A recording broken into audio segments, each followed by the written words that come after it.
In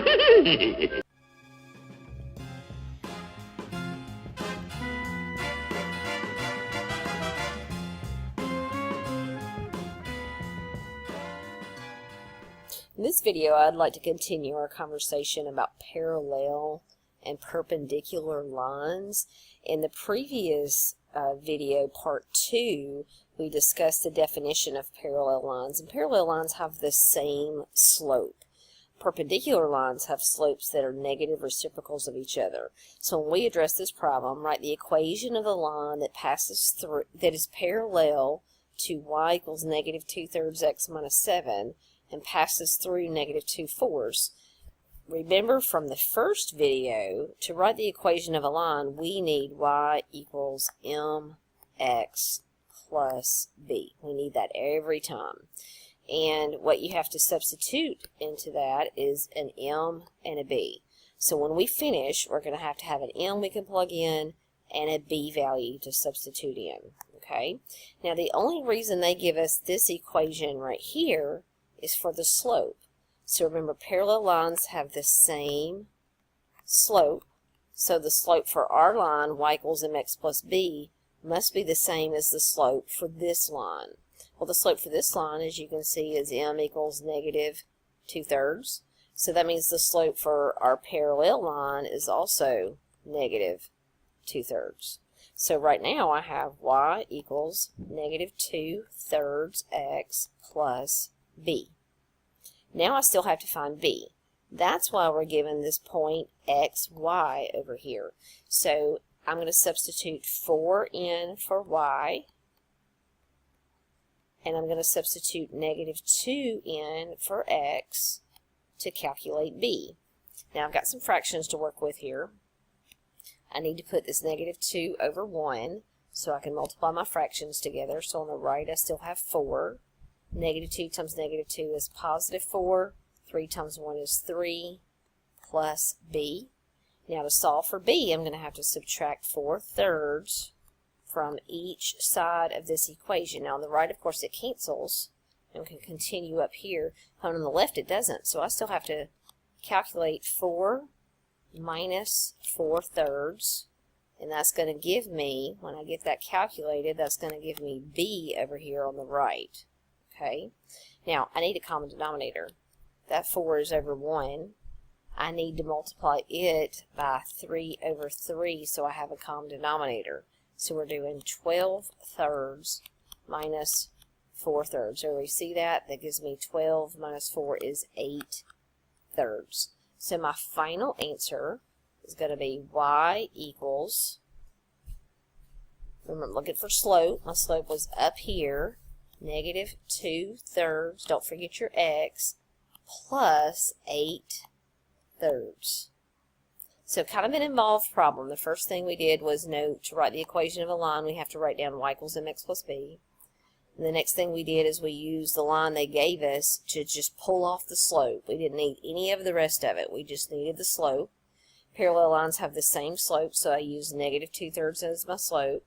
And then I did use the x and the y and the slope to calculate b. Then I rewrote the equation in slope-intercept form. Alright, so write the equation of the line. Again, right off the bat, when I see that, I know I need y equals mx plus b. Every time I use this equation, I'm going to have to find an m and a b to substitute in. So then the rest of the information is going to help me find m and b. Notice it says perpendicular. So whatever the slope of this line is, I need to take the negative reciprocal of it. Well, the slope of this line is negative 2/3. The perpendicular to that is positive 3 over 2. Remember, reciprocal means you flip it upside down, and then you do the opposite sign. So this is the slope that we want to use. Okay, now we are not given a b in this problem, so that's why I need this x, y value down here to calculate b. So the first thing I'm going to do is y equals m is 3/2 x plus b. When we find b, we'll plug that in right there, and that'll be our answer. So the next steps, again, are calculating b, or find b. So I'm going to use my x and my y. 4 is my y. 3/2 x is negative 2 plus b. So now I have 4. These 2's cancel. That's convenient. Negative 3 plus b. I add 3 to both sides of this equation, and I get 7 is equal to b. Now, at the final answer, I have, remember, y equals mx plus b. I'm plugging in for m and b. So y equals 3 halves, which is our perpendicular slope, plus 7. And that's my final answer. Next problem, write the equation of a line. So immediately you know you need y equals mx plus b. That is perpendicular to 5x minus 3y equals 9 and passes through the point negative 3, 0. So this is going to be my x and y later. Now, remember, the only reason we need the given equation is to calculate the slope. Well, I can't read the slope right off the bat. 5x minus 3y equals 9. The slope is not 5. It's not just the number in front of the x. It's the number in front of the x when it's in slope-intercept form. So I have to solve for y. That's what we did to graph it as well. So I'm going to move the 5x to the other side and change the sign. That gives me negative 3y equals negative 5x plus 9. Now I divide each of these terms by negative 3. So now I have y equals negative and negative cancel to give you a positive 5/3 x. And positive 9 divided by negative 3 is negative 3. The fact is, all we need is the slope from here. It says perpendicular slope. So our m perpendicular that we're going to use is not 5/3. That would be parallel. We flip it and change the sign, negative 3/5. So now I come back over to my y equals mx plus b and plug in my negative 3/5. So now I have y equals negative 3/5 x plus b. Now I must find b. So that's what I give you that x and y down there for. So y is 0 equals negative 3/5. X is negative 3 plus b. So 0 equals, multiply fractions. Numerator times numerator is 9. Denominator times denominator is 5 plus b. I isolate the b by subtracting 9/5 on both sides. So negative 9/5 is equal to b. Now I have an m and a b, so I can write my final answer is y equals negative 3/5 x minus 9/5. Okay, again involved, but if you always remember what you're trying to do, you start with y equals mx plus b. You've got to substitute for m and b, or find m and b. Okay, that's your goal, and then see, that's what we did from there to there.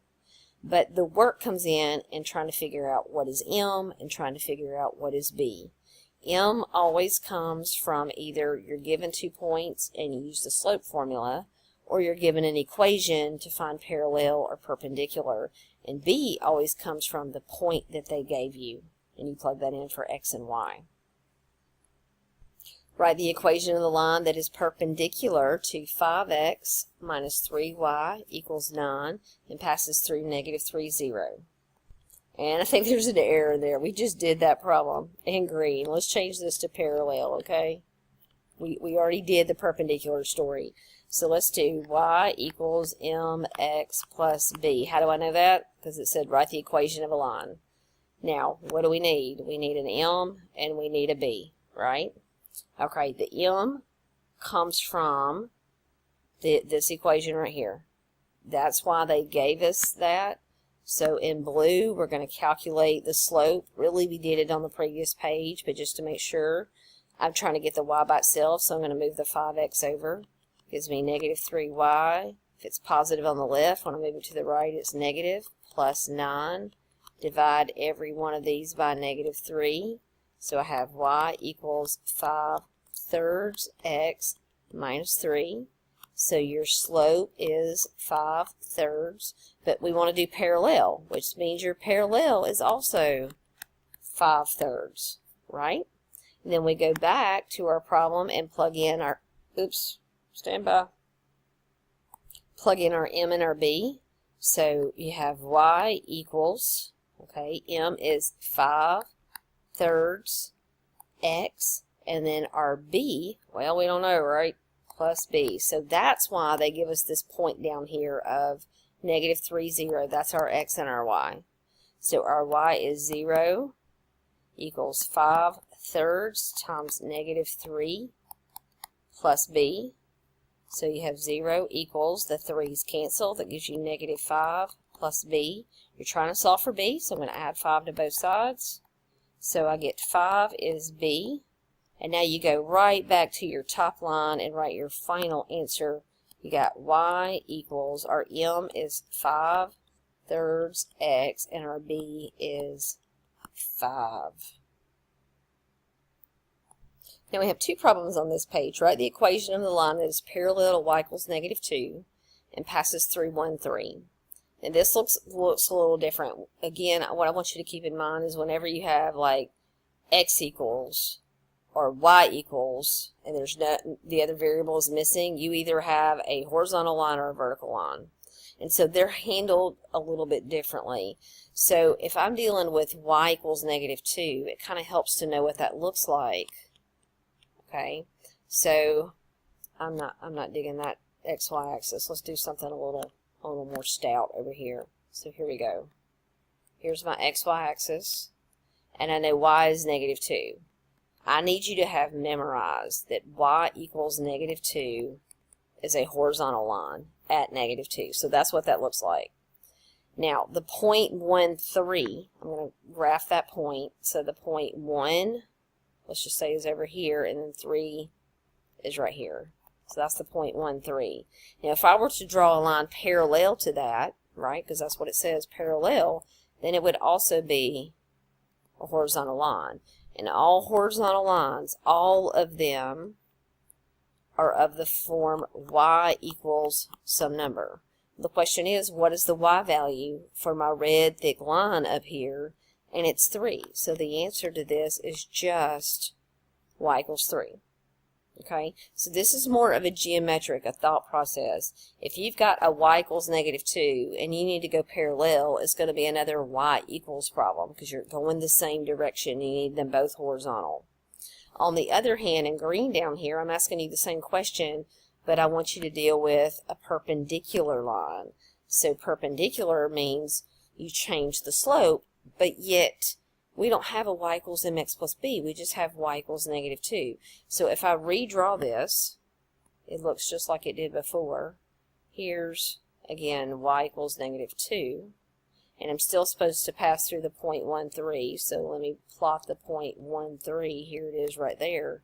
But this time I'm not parallel. I'm perpendicular. I'm like this. Okay? And that's 1. I didn't draw it vertically. I'm just going to make 1 really fat. There we go. Now, vertical lines are always 100% of the time x equals some number. So our problem is x equals, and what is the x value right here? Well, it's 1. So it's just x equals 1. Because vertical lines are x equals wherever it is, and horizontal lines are y equals wherever it is. All right, so what we have here is a very similar problem. Write the equation of a line, which is y equals mx plus b. I know, but this is weird, this parallel to the y-axis stuff. You could think about if it's okay, so here's the y-axis. Parallel to that means you're dealing with, because this is the y-axis, right? Parallel to that means you're dealing with a vertical line. Because parallel to the y-axis is vertical. Vertical lines are always x equals a number. And the x they gave us was negative 4. So that's the result. If you were to graph x equals negative 4, it would look just like that. That is x equals negative 4. And of course, that is parallel to the y-axis. On the other hand, write the equation of a line that is perpendicular to the y-axis. Again, if the y-axis is vertical, that means we're dealing with a horizontal line. Okay? Horizontal lines are always y equals the number, and the y they gave us was 1, so this is y equals 1. But a picture helps a lot. So it's supposed to go through the point negative 4, 1, so that's this point right here, but we're supposed to be perpendicular to the y-axis. So the y-axis is this way. Perpendicular means we're going this way. So again, that gives us our horizontal line, and we're up there at 1. Finally, I want to wrap this up talking about other forms of the equation of a line. You'll see these in your book. You will see them used. I'll be honest, I really like using y equals mx plus b. If you do all your work and leave it in the form y equals mx plus b, I'm happy. And that's what I've done in class, and that's what I've done in the videos. But in case you run into this in the book or in another course you take, these other forms come in handy. You will see them, but I think you will always find y equals mx plus b format just easier to use because you can graph from it. You cannot graph from these other values, but the point slope form is if you're given a point, you can plug in directly for y1 and x1 and then plug it into y equals mx plus b. Or put it, not plug it in, but solve and get it in y equals mx plus b. I just don't see the value in that when there's a way around it by just using y equals mx plus b, just like we did our examples. General form, let me point out what's going on here. Notice it's, and there's two different general forms, by the way. I'm speaking for both of these. One of them is the x and the y are on the same side, and the c is on the other side. Okay, that's a general form. These have no fractions. Okay, the other way to write a general form is the thing is equal to 0, so you would just move this c to the other side, and that's an alternate general form. I do want to show you real quick how to change a y equals mx plus b. Let's just do negative 1/2 x plus 3 to general form. So since we have no fractions, what I'm going to have to do is eliminate this fraction right here. So to do that, I'm going to multiply the entire equation, both sides, by 2. So it's going to give me 2y equals, now 2 times negative 1/2 x. I'm going to write this down just so you can see it happen. And then 2 times 3, right? So 2 times y, 2 times negative 1/2 x, 2 times 3. Now 2 times y is just 2y.